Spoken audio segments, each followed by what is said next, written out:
بدل دے دل کی دنیا، دل بدل دے خدایا فضل فرما، دل بدل دے ہوا حرص والا، دل بدل دے میرا غفلت میں ڈوبا، دل بدل دے خدایا فضل فرما، دل بدل دے. الحمد للہ رب العالمین والصلاة والسلام علی اشرف الانبیاء والمرسلین، اما بعد. اعوذ باللہ من الشیطان الرجیم، بسم اللہ الرحمن الرحیم. وَلَنَبْلُوَنَّكُمْ بِشَيْءٍ مِّنَ الْخَوْفِ وَالْجُوعِ وَنَقْصٍ مِّنَ الْأَمْوَالِ وَالْأَنفُسِ وَالثَّمَرَاتِ وَبَشِّرِ الصَّابِرِينَ. محترم حاضرین اور موقر و محترم ماں و بہنوں اور پیارے بچوں، تمام تعریفوں کے لائق اللہ تعالیٰ ہے. ہر قسم کی حمد و ثنا اسی کے لیے لائق اور زیبا ہے. سب سے سچی بات اللہ کی بات قرآن حکیم ہے، اور سب سے بہتر راستہ محمد رسول اللہ صلی اللہ علیہ وسلم کا راستہ ہے. دین میں نئی چیز بدعت ہے، بدعت گمراہی ہے، اور گمراہی کا انجام دوزخ ہے. محترم حاضرین، جیسا کہ آپ لوگوں کو معلوم تھا کہ آج کی ملاقات میں ہم بیمار اسلام کی نظر میں اس عنوان پر خطاب کریں گے. دیکھیے، یہ عنوان ہی اس بات کا حامل ہے کہ اسلام کس قدر مہربان ہے ایک بیمار پر. اس کو دیکھا جائے. بیمار سماج کے اندر قابل رحم انسان ہوتا ہے. گھر میں ایک فرد بیمار ہوتا ہے، سارا گھر، بچے، بڑے، بوڑھے، مرد، عورتیں، سارے اس کے ہمدرد بن جاتے ہیں اور اس کے مہربان بن جاتے ہیں. کوئی دواخانہ لے جانے کی فکر کرتا ہے تو کوئی ان کی غذا کا انتظام کرتا ہے، تو کوئی ان کی دوائیوں کا اہتمام کرتا ہے، تو کوئی ان کے آرام کا خیال کرتا ہے. الغرض پورا گھر اس بیمار کا ہمدرد بن جاتا ہے. گھر کا معاملہ، گھر سے باہر آئیے. سڑک حادثے میں ایک آدمی اپنی سواری سے گرتا ہے. اس سڑک سے گزرنے والوں کی اکثریت اس کی ہمدرد ہو جاتی ہے. دیکھتے ہی دیکھتے لوگوں کی ایک بھیڑ جمع ہو جاتی ہے. کوئی اس کو اٹھا کے بٹھانے میں مصروف ہے، تو کوئی اس کا پین کہاں پڑا ہے، اس کا موبائل کہاں گرا ہے، اس کی بک کہاں گری ہے، اس کا پرس کہاں پڑا ہے. یہ تمام چیزوں کے اکٹھے کرنے میں کوئی مصروف ہے. تو کوئی ایمبولینس کو بلانے میں دوڑ دھوپ کر رہا ہے، اور کوئی اس کے لیے پانی فراہم کرنے کے لیے دوڑ رہا ہے. اور دیکھتے ہی دیکھتے لمحوں کے اندر وہ سڑک پر گرنے والا شخص ہاسپٹل کے بیڈ پر اپنے آپ کو پاتا ہے. یہ بیمار پر، تکلیف زدہ، مصیبت زدہ پر لوگوں کی مہربانیاں ہیں. تو یہ مہربانیاں انسانوں کی طرف سے ہیں، اور اللہ تعالی رحم کے 100 حصے کیا، 99 حصے اپنے پاس رکھا اور ایک حصہ اس زمین پر بھیجا ہے، جو اس طریقے سے لوگ ایک دوسرے پہ مہربان ہو رہے ہیں۔ اور وہ ایک رحم کا حصہ ہے۔ دنیا میں ایک ماں اپنے بچے سے پیار کرتی ہے، ایک جانور اپنے بچے سے محبت کرتا ہے، اور دنیا کی تمام رحمتیں اور شفقتیں وہی ایک رحم ہے، وہی ایک رحم ہے جو اللہ تعالیٰ بھیجا ہے اس دنیا پر۔ باقی 99 حصے اللہ تعالیٰ اپنے ہاں اور اپنے پاس رکھا ہے۔ اب اس اللہ تعالیٰ کی مہربانیوں کا کیا کہنا جس کے پاس 99 حصے ہیں؟ آئیے اس کو ہم سنیں گے۔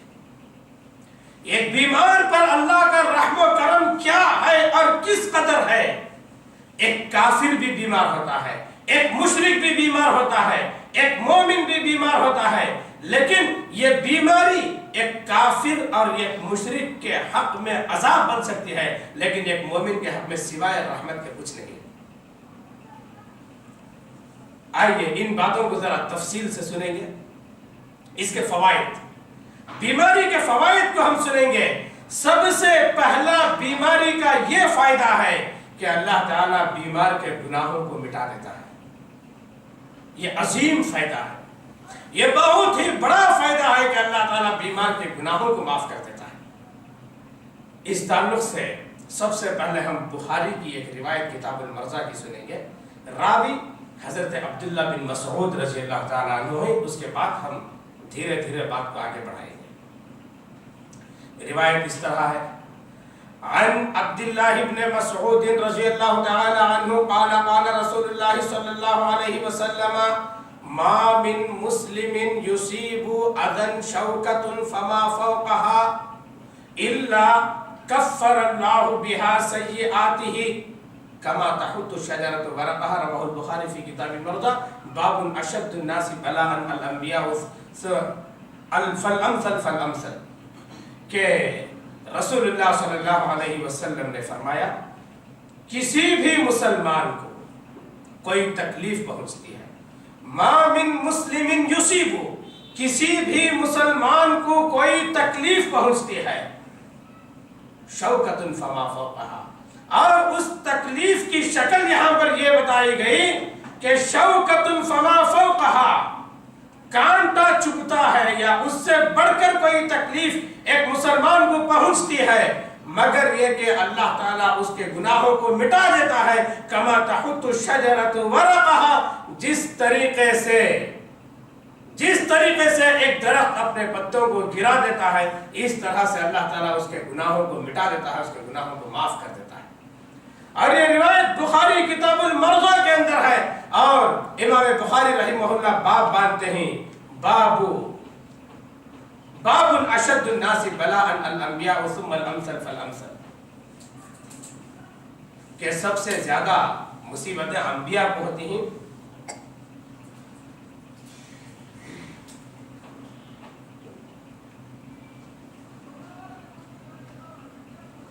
پھر اس کے بعد کے درجے، پھر اس کے بعد کے درجے کے لوگوں پر۔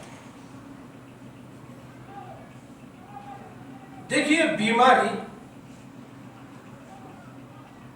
جتنی بڑی ہوگی اسی قدر وہ گناہوں کے معافی کا ذریعہ بنتی ہے، مٹانے اور دھلنے کا ذریعہ بنتی ہے۔ اور موجودہ دور میں ایسی بیماریاں آئی ہیں جس کا نام سن کر ہی خوف طاری ہو جاتا ہے، خوف طاری ہو جاتا ہے۔ جیسے کینسر ہے، اور کینسر کے اندر بھی کئی قسمیں ہیں، یہ بلڈ کینسر ہے، یہ بون کینسر ہے، یہ فلاں پائلز کی بیماری ہے، اور اس طریقے سے اور بھی بے شمار بیماریاں ہیں، خطرناک بیماریاں ہیں۔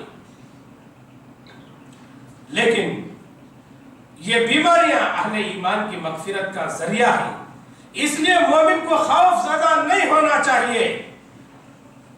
اس لیے کہ ایک روایت ہے کہ ابو ہریرہ رضی اللہ تعالیٰ عنہ سے روایت ہے، عن ابی ہریرہ رضی اللہ تعالیٰ عنہ قال قال رسول اللہ صلی اللہ علیہ وسلم ما يزال البلاء بالمؤمن والمؤمنة في جسده وولده وماله حتى يلقى الله وما عليه خطيئة رواه الترمذي في كتاب الزهد باب ما جاء في الصبر على البلاء.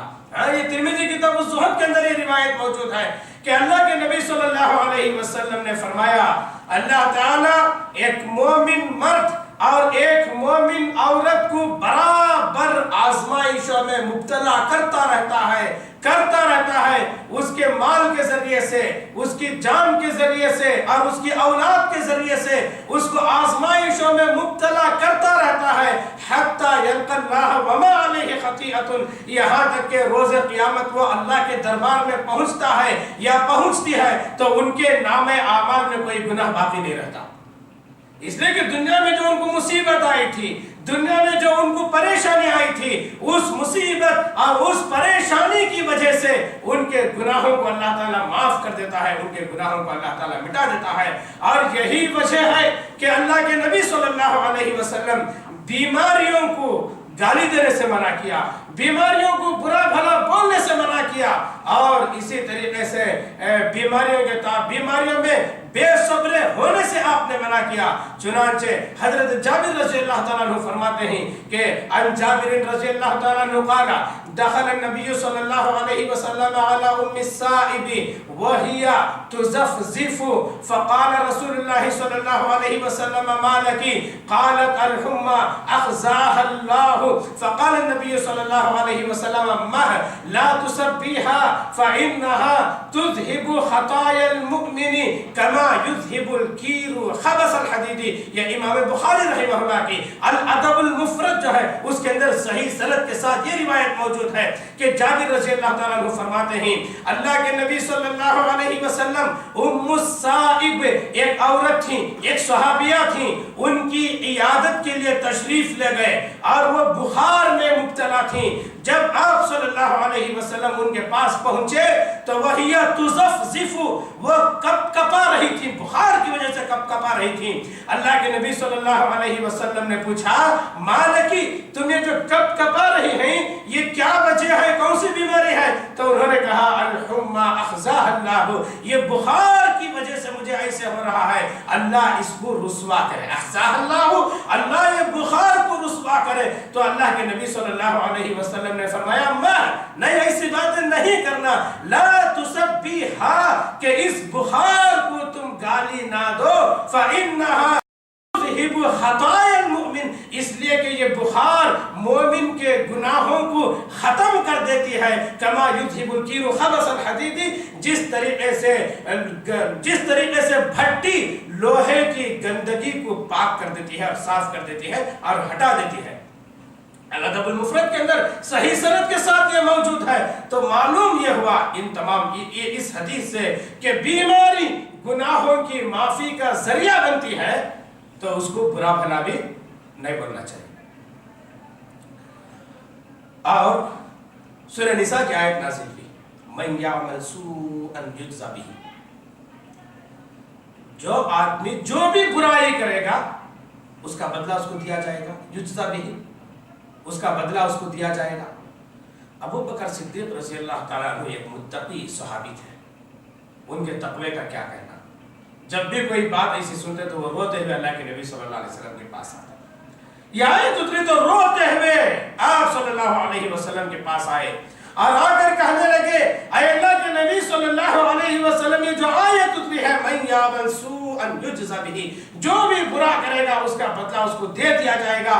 تو چھوٹی موٹی برائیاں گناہ ہم سے ہوتے ہی رہتے ہیں بحیثیت بشریت. اگر یہ آیت ہے تو ہمارا جینا دو بھر ہو جائے گا. تو اللہ کے نبی صلی اللہ علیہ وسلم نے فرمایا اے ابو بکر اللہ تمہارا بھلا کرے، کیا تمہیں کوئی بیماری لاحق نہیں ہوتی؟ کیا تمہیں کوئی رنج نہیں پہنچتا؟ کیا تمہیں کوئی مصیبت نہیں پہنچتی؟ کیا تمہیں کوئی تکلیف نہیں پہنچتی؟ تو انہوں نے کہا یہ تمام عوارض تو لاحق ہوتے ہی رہتے ہیں. تو آپ صلی اللہ علیہ وسلم نے فرمایا کہ یہ عوارض جو ہیں یہ ان گناہوں کو جو ہے مٹا دیتے ہیں، ان گناہوں کو ختم کر دیتے ہیں. یہ کون فرمایا؟ آپ صلی اللہ علیہ وسلم نے فرمایا. تو ایک بیماری ایک مومن کے حق میں مغفرت اور خیر کے علاوہ اور کچھ نہیں ہے. تو پہلا فائدہ یہ معلوم ہوا کہ بیمار کے گناہ معاف ہوتے. اب آئیے دوسرا فائدہ ہے اس کا. دوسرا فائدہ یہ ہے کہ بیمار کے اجر و ثواب میں اضافہ ہوتا ہے. بیمار کے اجر و ثواب میں اضافہ ہوتا ہے. بیماری جس قدر بڑی ہوگی اسی قدر اس کا اجر بھی عظیم ہوگا. بیماری جس قدر بڑی ہوگی اس کا ثواب بھی اتنا ہی عظیم ہوگا. اس لیے کہ ترمذی کتاب الزہد کی روایت ہے، باب ما جاء فی الصبر علی البلاء. یہ باب باندھ کر امام ترمذی رحمہ اللہ اس حدیث کو لائے ہیں کہ راوی حضرت جابر رضی اللہ تعالیٰ عنہ غالباً ہیں کہ ان عظم الجزاء مع عظم البلاء، کہ بیماری جس قدر بڑی ہوگی اس کا اجر و ثواب بھی اسی قدر عظیم ہوگا. بیماریاں کی کئی قسمیں، سردی یہ بھی ایک پریشانی ہے، اس سے بڑھ کر بخار یہ بھی ایک پریشانی ہے، اس سے بڑھ کر ایک اور بیماری، کئی قسم ہیں بیماریوں کی، وہ اس سے بڑی بیماری ہے. بعض بیماریاں ایسی ہوتی ہیں کہ آدمی مہینے مہینے بستر سے اٹھنے کا نام نہیں لیتا. یہ بیماری جس قدر عظیم ہوگی، جس قدر بڑی ہوگی، اس کے اجر و ثواب میں بھی اسی قدر اضافہ ہوگا. دیکھیے ایک روایت سن لیں گے اس تعلق سے. روایت اس طریقے سے ہے، عن عبداللہ بن مسعود رضی اللہ تعالیٰ عنہ قال دخلت على رسول اللہ صلی اللہ علیہ وسلم وهو يوعك فقلت يا رسول الله صلى الله عليه وسلم انما توعك وعكا شديدا فقال النبي صلى الله عليه وسلم اجل فقال النبي صلى الله عليه وسلم اني اوعك كما يوعك رجلان منكم فقلت ذلك بأن لك أجرين قال أجل. رواه البخاري في كتاب المرضى باب أشد الناس بلاء الأنبياء ثم الأمثل فالأمثل. کہ حضرت عبداللہ بن مسعود رضی اللہ تعالیٰ عنہ فرماتے ہیں میں نے اللہ کے نبی صلی اللہ علیہ وسلم کے پاس گیا تو آپ جو ہے تپ رہے تھے، آپ کو بخار تب آ رہی تھی. تو اس کے بعد میں نے پوچھا اے اللہ کے نبی صلی اللہ علیہ وسلم انما توعک وعکا شدیدا، آپ بہت تیزی کے ساتھ، بہت سختی کے ساتھ تپ رہے ہیں. تو آپ نے فرمایا اجل، ہاں میں بہت تپ رہا ہوں. انی اوعک کما یوعک الرجلان منکم، یعنی میں ایسے تپ رہا ہوں جیسے تم دو آدمی بخار کی وجہ سے تپتے ہیں، ایسے میں اکیلا تپ رہا ہوں، کپ کپا رہا ہوں. تو اس کے بعد یہ فرماتے ہیں عبداللہ بن مسعود رضی اللہ تعالیٰ عنہ ذالک بأن لک اجرین، اے اللہ کے نبی صلی اللہ علیہ وسلم آپ دو آدمیوں کے برابر جب کپ کپا رہے ہیں تو آپ کو اجر بھی دگنا ملے گا. تو آپ صلی اللہ علیہ وسلم نے فرمایا اجل، ہاں یہ بات ہے، مجھے اجر بھی تم دو کے برابر ملے گا. تو معلوم یہ ہوا کہ بیمار کے اجر و ثواب میں اضافہ ہوتا ہے. بیمار کو اللہ تعالیٰ اجر دیتا ہے، جتنی تکلیف وہ جھیلتا ہے، جتنی تکلیف وہ برداشت کرتا ہے، اس کے بدلے میں اللہ تعالیٰ اس کو اجر دیتا ہے، اللہ تعالیٰ اس کو ثواب دیتا ہے. اور اس کے بعد دیکھیے کہ بیمار کے اجر و ثواب کا ایک خاکہ ترمذی کتاب الزہد کے اندر ہے. وہ بڑا پیارا خاکہ ہے. قیامت کے دن لوگ اجر و ثواب لینے کے لیے کھڑیں گے. اس وقت دنیا میں جو تندرست ہے وہ افسوس کریں گے یہ دیکھ کر کہ بیمار لوگوں کو وہاں پر جو اجر و ثواب دیا جا رہا ہے، اس اجر و ثواب کو دیکھ کر یہ تمنا کریں گے کاش دنیا میں ہم بھی بیمار ہو گئے ہوتے تو کتنا اچھا ہوتا.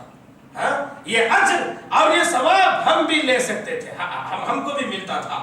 دیکھیے راوی حضرت جابر رضی اللہ تعالیٰ عنہ، روایت اس طریقے سے ہے، عن جابر رضی اللہ تعالیٰ عنہ قال قال رسول اللہ صلی اللہ علیہ وسلم یود اہل العافیت یوم القیامت حین یعطى اہل البلاء الثواب لو ان جلودهم كانت قرزت فی الدنیا بالمقاریض. اخرجہ الترمذی فی کتاب الزہد باب ما من احد يموت الا ندما. اس باب کے تحت ترمذی کتاب الزہد کے اندر یہ روایت آئی ہے کہ جابر رضی اللہ تعالیٰ عنہ فرماتے ہیں رسول اللہ صلی اللہ علیہ وسلم نے فرمایا یود اہل العافیتی، یود کا معنی محبت کرنا، چاہنا، خواہش کرنا، تمنا کرنا. یود اہل العافیتی، قیامت کے دن دنیا کے تندرست صحت مند دنیا کے اہل عافیت خواہش کرنے لگیں گے، تمنا کرنے لگیں گے قیامت کے دن، حین یعطا اہل البلاء الثواب، جب دنیا کے بیمار لوگوں کو قیامت کے دن ان کو بے حساب اجر و ثواب دیا جا رہا ہوگا، اس وقت وہ یہ افسوس کرتے ہوئے کہیں گے لو ان جلودہم کانت قرزت فی الدنیا بالمقاریض، کاش دنیا کے اندر ہمارے بدن قینچیوں سے ہماری جلدیں کاٹ دی جاتی تو آج کتنا اچھا ہوتا، ہاں آج ہم بھی یہ اجر پاتے، آج ہم بھی یہ ثواب پاتے۔ تو دنیا کے اندر کئی بیماریاں ایسی ہیں جن کے بدن کو کاٹا جاتا ہے، اور کاٹ کر جو ہے پھر وہ اعضا صحیح کر کے پھر سیا جاتا ہے، اس کے بدلے میں وہ جو تکلیف اٹھاتے ہیں اللہ تعالیٰ ان کے گناہوں کو بھی معاف کرے گا، اور قیامت کے دن اس قدر ان کو اجر و ثواب دے گا کہ اس کو دیکھ کر تندرست لوگ تمنا کریں گے کاش یہ معاملہ ہمارے ساتھ بھی دنیا میں ہوئے ہوتے تو کتنا اچھا ہوتا، کتنا بھلا ہوتا۔ یہ ایک بیمار کے ساتھ دنیا والے بھی ہمدردی کا سلوک کرتے ہیں تو اللہ جو رؤوف الرحیم ہے اس کی ہمدردی کا کیا کہنا، اس کی ہمدردی کا کیا کہنا کہ دنیا میں بھی اللہ تعالیٰ نعمتوں سے مالا مال کرتا ہے اور اجر و ثواب دیتا ہے، اور آخرت میں بھی بے حساب اجر سے ان کو مالا مال کرتا ہے۔ بیمار کا ایک فائدہ یہ بھی ہے کہ بیماری کے عالم میں، تندرستی کے عالم میں وہ جو نیکیاں کرتا تھا، وہ جو بھلائیاں کرتا تھا، لیکن بیمار ہونے کی وجہ سے وہ نیکیاں نہیں کر رہا ہے، اہتمام ان نیکیوں کا، التزام ان نیکیوں کا نہیں ہے، لیکن اس کے باوجود بھی اللہ تعالیٰ ان کو اجر لکھتا رہتا ہے، برابر لکھتا رہتا ہے، برابر لکھتا رہتا ہے۔ اس کی دلیل میں ابو بردہ رضی اللہ تعالیٰ عنہ سے روایت ہے کہ عن ابی بردہ رضی اللہ تعالیٰ عنہ قال سمعت ابا موسیٰ رضی اللہ تعالیٰ عنہ مرارا یقول قال رسول اللہ صلی اللہ علیہ وسلم اذا مرض العبد او سافر كتب له مثل ما كان يعمل صحيا مقيما، رواہ البخاری فی کتاب الجہاد باب یکتب للمسافر ما كان يعمل فی الاقامۃ۔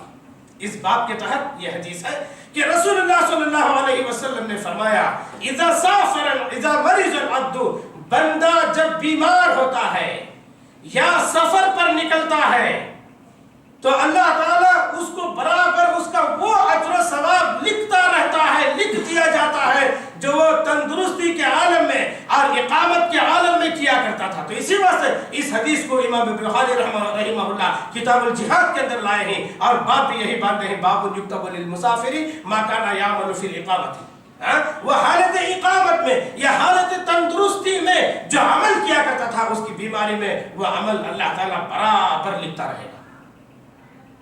تو اس لیے یہ تمام یہ تندرستی بیماری آنے سے پہلے اس کو غنیمت جاننا چاہیے، تندرستی کو غنیمت جاننا چاہیے بیماری آنے سے پہلے، اس لیے کہ تندرستی کے عالم میں وہ محنت کرتا تھا، کماتا تھا، اور لوگوں پر خیرات کرتا تھا، لوگوں کے لیے صدقات کرتا تھا، یہ تمام کام وہ کیا کرتا تھا، اور نمازوں کا اہتمام، نوافل کا اہتمام، تہجد کا اہتمام، قیام اللیل کا اہتمام، پیر کے روزے کا اہتمام، جمعرات کے روزے کا اہتمام، اور مسنون روزوں کا اہتمام، تلاوت کا اہتمام، ان تمام عبادتوں کا اہتمام، خیرات وغیرہ کا اہتمام و التزام اپنی صحت کے عالم میں کیا کرتا تھا، لیکن بیماری کے عالم میں وہ کام اس سے نہیں ہو رہے ہیں، تو اللہ تعالیٰ کیا کرے گا کہ بیماری کے عالم میں برابر تندرستی کے عالم میں کیے جانے والے اعمال کو لکھتا رہے گا، لکھنے کا حکم دے دیا جائے گا۔ ان تمام چیزوں کو غنیمت جاننا چاہیے، حدیث میں بھی ہے اغتنم خمسا قبل خمس، 5 چیزوں کو 5 چیزوں سے پہلے، یہ تمام چیزیں اللہ کے نبی صلی اللہ علیہ حضرت اللہ کے نبی صلی اللہ علیہ وسلم نے فرمایا ان تمام چیزوں کو غنیمت جاننا چاہیے، اور غنیمت جان کر اس پر عمل ہونا ہے۔ اور دیکھیے ایک یہ ہے، اس کا ایک فائدہ یہ ہے کہ جو لوگ بیماری میں صبر و تحمل سے کام لیتے ہیں، جو لوگ بیماری میں واویلا نہیں بچاتے بلکہ صبر و تحمل سے کام لیتے ہیں، ایسے لوگوں کے لیے اللہ تعالیٰ جنت رکھا ہے، ایسے لوگوں کے لیے اللہ تعالیٰ جنت رکھا ہے۔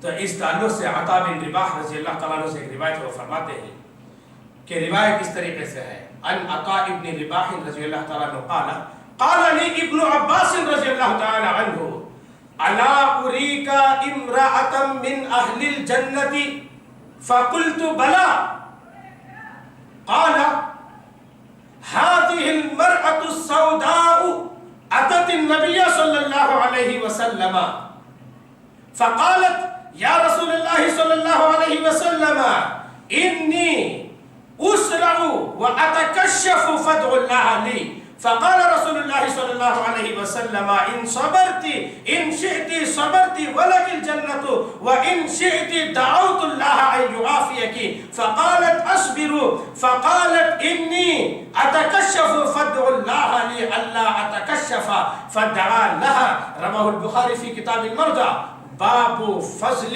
من يسرع من الريح کہ عطا بن رباح رضی اللہ تعالیٰ عنہ فرماتے ہیں میں نے ابن عباس رضی اللہ تعالیٰ عنہ کو فرماتے ہیں عبداللہ بن عباس رضی اللہ تعالیٰ عنہ نے مجھ سے کہا کیا میں تمہیں جنتی عورت نہ بتاؤں؟ الا اریک امرأة من اہل الجنہ، کیا میں تمہیں جنتی عورت نہ بتاؤں؟ فقلت بلا، فرماتے ہیں میں نے کہا کیوں نہیں، ضرور بتائیے کہ جنتی عورت کون ہے۔ تو وہ فرماتے ہیں هذه المرأة السوداء أتت النبي صلی اللہ علیہ وسلم، یہ جو کالی کلوٹی عورت ہے، یہ عورت اللہ کے نبی صلی اللہ علیہ وسلم کے پاس آئی اور آ کر کہنے لگی اے اللہ کے نبی صلی اللہ علیہ وسلم مجھے دورہ پڑتا ہے اور میں گر جاتی ہوں اور میں بے پردہ ہو جاتی ہوں، آپ میرے لیے دعا کیجئے کہ میں گروں نہ اور میں بے پردہ نہ ہو جاؤں، یہ بیماری سے نجات کے لیے آپ میرے حق میں دعا کیجئے۔ تو اللہ کے نبی صلی اللہ علیہ وسلم نے فرمایا ان شئتی صبرتی ولک الجنت، اگر تو چاہے تو صبر کر، اللہ اس کے بدلے میں تجھے جنت دے گا، اور اگر تو چاہے تو میں دعا کر دوں اللہ تجھے عافیت دے دے گا۔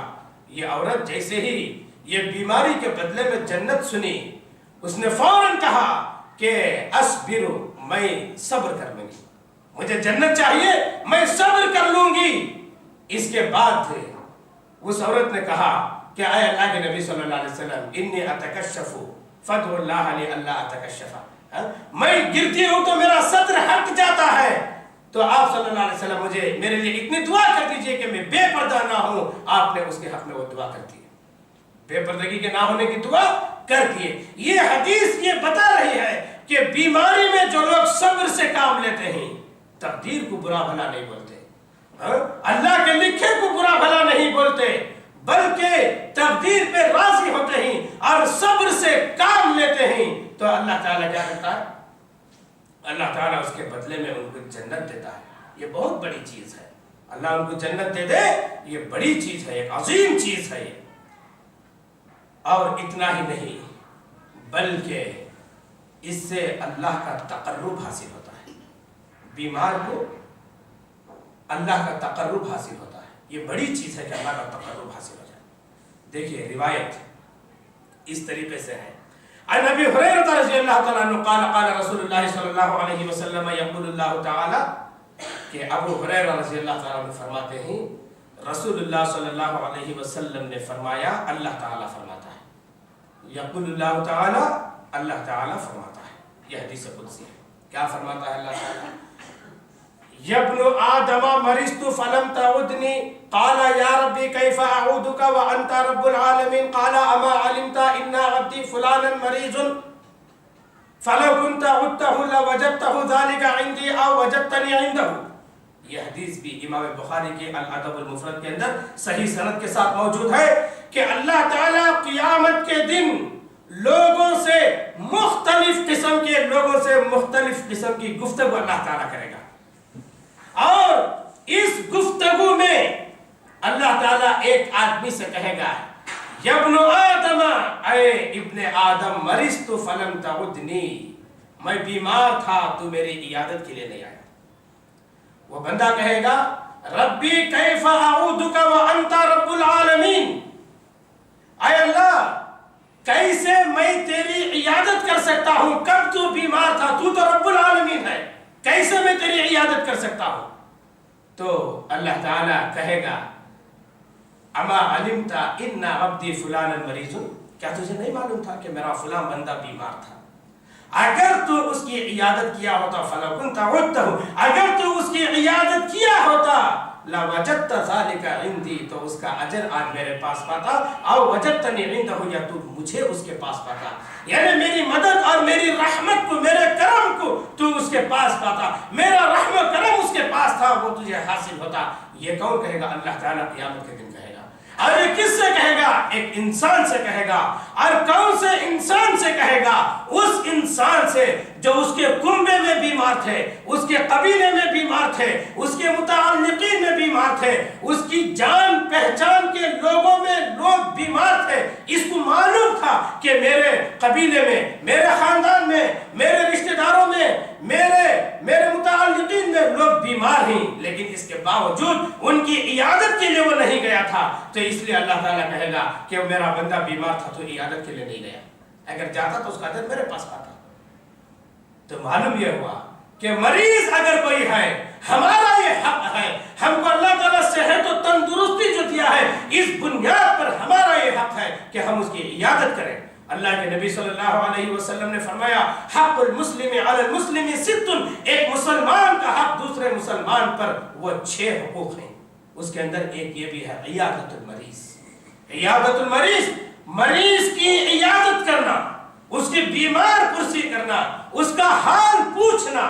جب اللہ تعالیٰ اتنا رحیم ہے اس بیمار پر، تو اللہ تعالیٰ ہمیں بھی حکم دے رہا ہے کہ تم بھی جا کر اس کے ساتھ رحم و کرم کا سلوک کرو، اس کو تسلی کی باتیں کرو، اس کو دلاسا دو، اور اس کی دعائیں بھی سکھائی گئیں. جا کر کہو لا باس طہور انشاءاللہ، گھبرانے کی بات نہیں. اللہ تعالیٰ تمہاری اس بیماری کی تکلیف کو تمہارے گناہوں کا کفارہ بنا دے گا، تمہارے گناہوں کو پاک کر دے گا.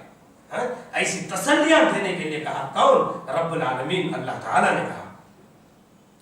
تو اللہ کا تقرب حاصل ہوتا ہے اس سے. اور ایک بڑا پیارا فائدہ بیان کیا گیا ہے بیماری کا، بلکہ فائدہ کیا، بلکہ اس کو سبب کہیں گے، اس کو سبب کہیں گے. دیکھیے روایت بڑی پیاری ہے، ذرا اس روایت پہ غور کریں گے تو بڑی عجیب و غریب باتیں معلوم ہونے لگ جائیں گی. روایت ابو داؤد کتاب الجنائز کی ہے، باب الامراض المکفرۃ للذنوب. اس باب کے تحت اس حدیث کو لائے ہیں، اور اس باب میں یہی پہلی حدیث ہے. راوی دیکھیں پوری روایت ہم پڑھ دیں گے، اس طریقے سے ہے.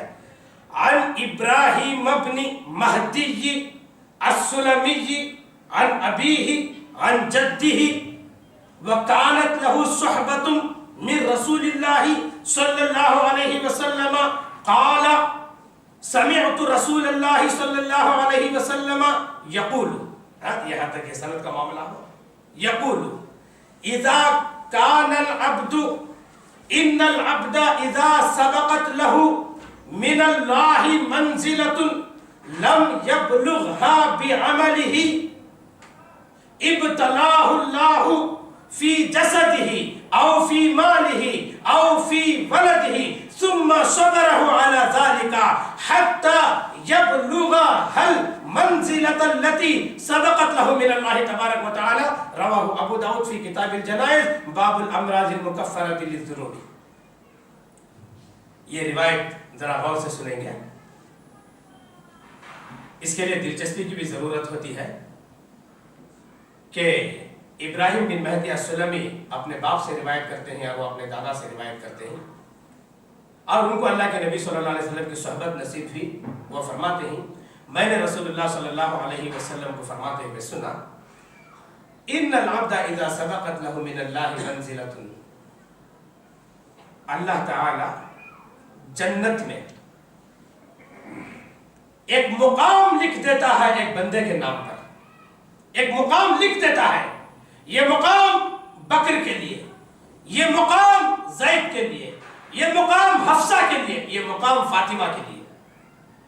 ایک بندے کا مقام جنت میں لکھ دیا جاتا ہے، اللہ تعالیٰ لکھ دیتا ہے، اور یہ بندہ اب دنیا سے رخصت ہو کر اس مقام میں جانا رہتا ہے، اس اللہ کے لکھے درجے میں داخل ہونا رہتا ہے.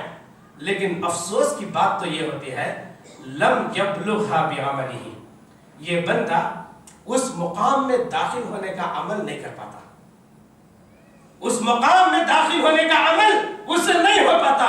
جب اس سے یہ عمل نہیں ہو رہا ہے تو اللہ تعالیٰ اس مقام کو اتار نہیں لیتا، یا اس مقام کو ختم نہیں کر دیتا، یا اس مقام کو ڈیلیٹ نہیں کر دیتا، بلکہ اللہ تعالیٰ کیا کرتا ہے، ابتلاہ فی جسدہ او فی مالہ او فی ولدہ، اللہ تعالیٰ اس کو جان کے اعتبار سے، یعنی اس کی صحت کے اعتبار سے، یا اس کے مال کے اعتبار سے، یا اس کی اولاد کے اعتبار سے آزمائشوں میں اس کو مبتلا کر دیتا ہے. ثم صبرہ علی ذلک، اور مبتلا کرنے کے بعد یوں ہی نہیں چھوڑتا، بلکہ اس کو ثم صبرہ علی ذلک، اس کو اس معاملات پر صبر کرنے کی توفیق سے مالا مال کر دیتا ہے، حتی یبلغ المنزلۃ التي سبقت له من اللہ تبارک و تعالی، اور اس صبر کی وجہ سے وہ جنت کے اس مقام میں پہنچ جاتا ہے. اس صبر کی وجہ سے جنت کا وہ جو مقام لکھا رہتا ہے وہ مقام پر وہ بندہ پہنچ جاتا ہے.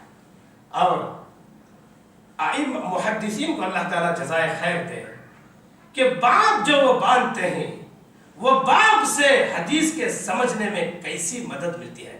یہ تو جو کتاب ہے کتاب الجنائز میں لائے ہیں، کتاب الجنائز میں لا کر باب کیسے باندھتے ہیں، باب الامراض المکفرۃ للذنوب. یہ باب ہے ایسی بیماریوں سے متعلق جو بیماریاں اس کے گناہوں کو بالکل ختم بھی کر دیتی. یہ باب سے حدیث کے سمجھنے میں مدد مل جاتی ہے. تو دیکھیے کتنا بڑا درجہ ہے. ایک مومن کو بیماری سے گھبرانے کی ضرورت نہیں ہے. وہ مقام جو اللہ تعالیٰ جنت میں لکھ دیا ہے، وہ مقام پر اس کو پہنچانا چاہ رہا ہے اللہ تعالیٰ، یہ بیماری دیتا ہے اور پھر اس کے بعد صبر کی توفیق سے مالا مال کر دیتا ہے.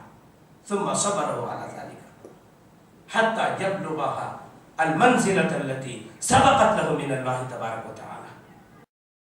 اس صبر کی وجہ سے، اس بیماری کی وجہ سے، اس مال اور اولاد کی آزمائش کی وجہ سے وہ بندہ وہ مقام میں داخل ہو جاتا ہے مرنے کے بعد. تو بیماری کے فضائل ہیں، اس میں گھبرانے کی ضرورت نہیں ہے. اور دیکھیے بیماری کی یہ فضیلتیں ہیں، لیکن بیماریوں کی ان فضیلتوں کا مطلب یہ نہیں کہ بیماری کے اتنے فضائل ہیں تو ہم اب اللہ سے بیماری کی دعا کرنے لگ جائیں. ایسی بات نہیں، بلکہ ہمارا اسلام تو اپنے متبعین کو بیماریوں سے پناہ مانگنے کی دعائیں سکھایا ہے. اللہ کے نبی صلی اللہ علیہ وسلم دعا کرتے تھے، اللہم انی اعوذ بک من البرص والجذام والجنون ومن سیئ الاسقام. اے اللہ تو برص سے بچا لے، جذام سے بچا لے، اور جنون سے بچا لے یعنی پاگل پن، اور ومن سیئ الاسقام، اور جتنی بھی بری بری بیماریاں ہیں ان تمام بیماریوں سے اے اللہ تو مجھے بچا لے. یہ دعا تک سکھایا. اور ایسا بھی نہیں ہونا چاہیے کہ آدمی کوئی بیمار ہے تو ان فضیلتوں کو سن کر اس کا علاج نہ کرائے، بلکہ اسلام تو علاج کی ترغیب دلاتا ہے، اپنے متبعین کو علاج پر ابھارتا ہے. ابن ماجہ کتاب الطب کی روایت ہے کہ رسول اللہ صلی اللہ علیہ وسلم نے فرمایا ما انزل اللہ داء الا انزل له شفاء. ابن ماجہ کتاب الطب کی روایت ہے کہ اللہ تعالیٰ جب بیماری کو اتارا ہے تو اس کے ساتھ اس کے لیے شفا بھی اتارا ہے، اس کے لیے اللہ تعالیٰ دوا بھی اتارا ہے. اور تو دوا کی ترغیب یعنی دوا کرانے کی ترغیب بھی اسلام کے اندر دی گئی ہے. چنانچہ اسامہ بن شریک رضی اللہ تعالیٰ عنہ سے روایت ہے، وہ فرماتے ہیں، روایت اس طریقے سے ہے، ان اسامہ بن شریک قال شہدت الاعراب فقالوا یا رسول اللہ صلی اللہ علیہ وسلم هل علینا جناح ان نتداوى؟ قال رسول اللہ صلی اللہ علیہ وسلم داووا عباد اللہ فإن اللہ سبحانہ لم يزع داء الا وزع معه شفاء الا الحرم اخرجہ ابن ماجہ فی کتاب الطب. یہ روایت ابن ماجہ کتاب الطب کے اندر ہے. باب ما انزل اللہ داء الا انزل له شفاء. اس باب کے تحت یہ حدیث آئی ہے کہ اسامہ بن شریک رضی اللہ تعالیٰ عنہ کہتے ہیں میں ایک مرتبہ اللہ کے نبی صلی اللہ علیہ وسلم کے پاس موجود تھا اور دیہاتیوں کی ایک جماعت وہاں پر تھی. وہ اللہ کے نبی صلی اللہ علیہ وسلم سے سوال کیے یا رسول اللہ صلی اللہ علیہ وسلم حل علینا جناح اللہ نتداوی, کیا اگر ہم بیماریوں میں دوا کریں تو کوئی حرج کی بات تو نہیں ہے نا؟ تو اس کے بعد اللہ کے نبی صلی اللہ علیہ وسلم نے فرمایا اے اللہ کے بندو بیماریوں میں دوا کرو, بیماریوں میں دوا کرو. فإن اللہ سبحانہ لم یزع داء الا وضع معه شفاء الا الحرم. اس لیے کہ اللہ تعالیٰ جب بیماری اتارا ہے تو اس کے ساتھ اس کے لیے دوا اور اس کے لیے شفا بھی اتارا ہے سوائے بڑھاپے کی دوا کے. یہ تمام اللہ تعالیٰ ان تمام چیزوں کو اللہ تعالیٰ اتارا ہے. تو معلوم یہ ہوا کہ دوا کرانا چاہیے. اور اتنا ہی نہیں بلکہ اسلام جو ہے علاج کے ذرائع بھی بتایا, بیماری سے ازالے کے ذرائع کی نشاندہی بھی کی. چنانچہ بیماری چھوٹی ہو یا بڑی ہو اس کا علاج کرنا چاہیے, اس کی دوا کرنا چاہیے اور اس کے ازالے کے 3 ذرائع اسلام کے اندر بیان ہوئے ہیں. بیماری کے 3 ذرائع ہیں. پہلا ذریعہ علاج ہے, دوسرا ذریعہ دعا ہے, تیسرا ذریعہ صدقہ ہے. یہ 3 ذرائع بیماریوں کے تعلق سے بیان ہوئے ہیں. تو علاج کے تعلق سے دیکھیے کہ اللہ کے نبی صلی اللہ علیہ وسلم کی یہ حدیثیں ہمیں معلوم ہوئی. یہ علاج کی حدیثیں ہیں کہ دوا کراؤ. اب دوسرا طریقہ جو ہے وہ دعا ہے. دعا ایک اہم ذریعہ ہے علاج کے بعد, اس لیے کہ ایوب علیہ السلام بیمار ہوئے, انہوں نے دعا کی انی مسنی الضر وانت ارحم الراحمین, اے اللہ میں بیمار ہو گیا ہوں اور تو رحم کرنے والوں میں سب سے بہتر رحم کرنے والا ہے. اور عائشہ رضی اللہ تعالی عنہ خود اللہ کے نبی صلی اللہ علیہ وسلم کے تعلق سے فرماتی ہیں کانا اذا اشتکا رسول اللہ صلی اللہ علیہ وسلم یقرأ علی نفسه بالمعوذات وینفث فلما اشتد وجعه كنت اقرأ علیہ وامسح علیہ بیدہ رجاء برکتها. کہ عائشہ رضی اللہ تعالی عنہ فرماتی ہیں کہ جب بھی اللہ کے نبی صلی اللہ علیہ وسلم بیمار ہوتے, جب بھی آپ کو تکلیف ہوتی, آپ بیمار ہوتے, یقرأ علی نفسه بالمعوذات, تو آپ جو ہے معوذات پڑھتے تھے. کیا قل هو اللہ احد, قل اعوذ برب الفلق, قل اعوذ برب الناس, ان سورتوں کو مکمل طور پر آپ پڑھتے. وینفث, اور آپ جو ہے اس کو پھونک لیتے اپنے بدن پر. فلما اشتد وجعه, آپ کی بیماری جب سخت سے سخت ہو گئی, بیماری آپ کی جب حد سے زیادہ بڑھ گئی, تو اس کے بعد میں پڑتی تھی اور میں ان پر پھیرتی تھی اور جو ہے ان کے ہاتھوں پر میں پھونکتی تھی اور ان کے ہاتھوں سے میں جو ہے ان کے بدن پر ان کے ہاتھ کو پھیرتی تھی, ان کے ہاتھوں کی برکت کی امید رکھتے ہوئے. رجاء برکتہا, ان کے ہاتھوں کی برکت کی امید رکھتے ہوئے. تو یہ دعا ہے. بیماریوں کے اندر دوسرا طریقہ جو بتایا گیا ہے وہ دعا ہے. اور عثمان بن عاص رضی اللہ تعالیٰ عنہ اللہ کے نبی صلی اللہ علیہ وسلم کے پاس آئے اور آ کر کہنے لگے کہ اے اللہ کے نبی صلی اللہ علیہ وسلم, جب سے میں اسلام قبول کیا ہوں میرے بدن میں ایک پھوڑا ہے, وہ کم ہونے کا نام نہیں لے رہا. تو آپ صلی اللہ علیہ وسلم نے فرمایا درد کی جگہ پر اپنا ہاتھ رکھو, 3 مرتبہ بسم اللہ پڑھو اور 7 مرتبہ اعوذ بعزت اللہ وقدرتہ من شر ما اجد واحاذر پڑھو. آپ نے یہ پڑھنے کی تاکید اور تلقین انہی کی. تو معلوم یہ ہوا کہ دوسرا ذریعہ جو ہے وہ دعا ہے. اور تیسرا ذریعہ صدقہ ہے. یہ بڑا اہم ذریعہ ہے, یہ بہت اہم ذریعہ ہے صدقہ. رسول اللہ صلی اللہ علیہ وسلم نے فرمایا داؤ مرضاکم بالصدقات, اے لوگو تم اپنی بیماریوں کا علاج صدقات کے ذریعے سے کرو, صدقات کے ذریعے سے بیماریوں کا علاج کرو. یہ ایک شخص حضرت عبداللہ بن مبارک رحمہ اللہ کے پاس آئے اور آ کر کہنے لگے اے اللہ کے نبی صلی اللہ علیہ وسلم, میرے گھٹنے میں 60 سال سے درد ہے اور وہ درد دور نہیں ہو رہا ہے، ہمیشہ درد ہے، دور نہیں ہو رہا ہے۔ تمام اطباء کے چکر میں نے لگا دیے لیکن کم ہونے کا نام نہیں لے رہا ہے۔ تو عبداللہ بن مبارک رحمہ اللہ نے فرمایا کہ ایک کام ایسا کرو، فلاں قبیلے میں لوگوں کو پانی کی تنگی ہے، پانی کی تکلیف ہے، وہاں ایک کنواں کھدواؤ، عین ممکن ہے وہاں سے پانی کا چشمہ پھوٹے اور تمہارے گھٹنے کا درد غائب ہو جائے۔ بیماریوں کا علاج صدقات سے کرنے کی تلقین کتاب و سنت کے اندر موجود ہے۔ دیکھیے کہ یہ سب بیماری دور کرنے کے وسائل ہیں، ان کے استعمال سے اگر بیماری دور ہو جائے، شفا مل جائے تو اللہ کا شکر بجا لانا چاہیے کہ اللہ تعالیٰ ہمیں شفا دیا، تندرستی دیا۔ اگر بیماری دور نہیں ہو رہی ہے تو صبر کرنا چاہیے اور یہ سمجھنا چاہیے کہ یہ اللہ کی آزمائش ہے، کیونکہ اللہ تعالیٰ فرماتا ہے وَلَنَبْلُوَنَّكُمْ بِشَيْءٍ مِّنَ الْخَوْفِ وَالْجُوعِ وَنَقْصٍ مِّنَ الْأَمْوَالِ وَالْأَنفُسِ وَالثَّمَرَاتِ وَبَشِّرِ الصَّابِرِينَ۔ ہم تم کو ضرور بازضرور آزمائیں گے، خوف و ہراس سے، بھوک سے، جان و مال اور پھلوں کی کمی سے۔ خوشخبری ہے صبر کرنے والوں کے لیے، اور یہ خوشخبری جنت کی خوشخبری ہے۔ تو صبر کرنا چاہیے کہ اللہ کی آزمائش ہو سکتی ہے، اللہ کی آزمائش میں پورے اترنا چاہیے۔ ابراہیم علیہ السلام کی اللہ تعالیٰ نے تعریف بیان کیا ہے قرآن حکیم کے اندر کہ وہ اللہ کی آزمائشوں میں کیسے مکمل طور پر اور پورے طور پر اترے۔ اور یہ بات ذہن میں ہونا چاہیے کہ بیماری اللہ کے حکم سے آتی ہے اور شفا بھی اللہ کی مرضی سے ملتی ہے، اللہ ہی کی مرضی سے ملتی ہے۔ اس واسطے کہ قرآن حکیم کے اندر قول ابراہیم نقل کیا گیا ہے۔ ابراہیم علیہ السلام کا قول منقول ہے وَإِذَا مَرِضْتُ فَهُوَ يَشْفِينِ، اور جب میں بیمار ہوتا ہوں تو وہی اللہ تعالیٰ مجھے شفا دیتا ہے۔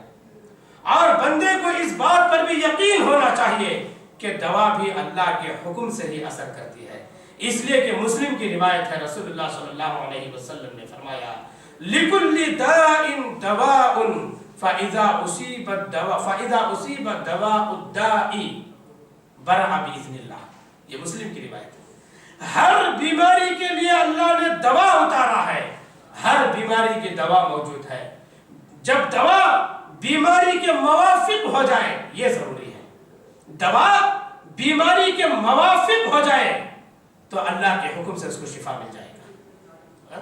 بیماری کوئی اور چیز ہے، دوا کسی اور کی لی جا رہی ہے تو شفا نہیں ہو سکتا، کیسے ہو سکتا ہے؟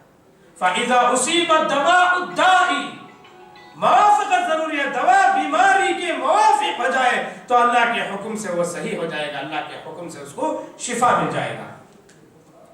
اور بعض لوگ بیماریوں میں صبر نہیں کرتے، جلد بازی سے کام لیتے ہیں، جلد بازی سے کام لے کر حرام طریقوں کے پاس چلے جاتے ہیں، عاملوں کے چکر کاٹتے ہیں اور پتہ نہیں غیر غلط علاج کرنے والوں کے پاس چلے جاتے ہیں۔ اور وہ لوگ صرف غیر غلط علاج نہیں کرتے بلکہ ان کے ایمان کا سودا کرتے ہیں، اور وقتی طور پر اگر وہاں پر راحت مل بھی جائے، اس راحت کا کیا فائدہ جو ایمان کو بیچ کر حاصل ہونے والی ہے؟ ایمان کے بدلے میں جو سکون مل جائے، ایمان کے بدلے میں، ایمان کے سودے میں جو راحت مل جائے، اس راحت کا کوئی فائدہ نہیں ہے۔ کیا فائدہ؟ کوئی فائدہ نہیں ہے، کس کام کی وہ راحت نہیں ہے۔ اور یہاں تک کہ ایسے غیر غلط لوگوں کے چکر کاٹتے ہیں، ایمان کے سودے کے ساتھ ساتھ عورتوں کی عزتیں بھی داؤں پر لگ جاتی ہیں۔ یہ باتیں روزانہ ہم کو سننے میں آتی ہیں، پڑھنے میں ملتی ہیں اور جو ہے دیکھنے میں ملتی ہیں، اور صحیح وسائل سے یہ خبریں ہمیں پہنچتی رہتی ہیں۔ یہ بیماری میں آدمی جلد بازی سے کام لیتا ہے، اللہ کی تقدیر میں ایمان نہیں لاتا، اور بیماریوں کے ان فوائد پر اس کی نظر نہیں پڑی ہوتی ہے اصل میں، تو اس لیے غیر غلط جگہوں پر چلا جاتا ہے۔ اور یاد رکھیے جو چیزیں حرام ہیں اس کے اندر کبھی شفا نہیں مل سکتا، شفا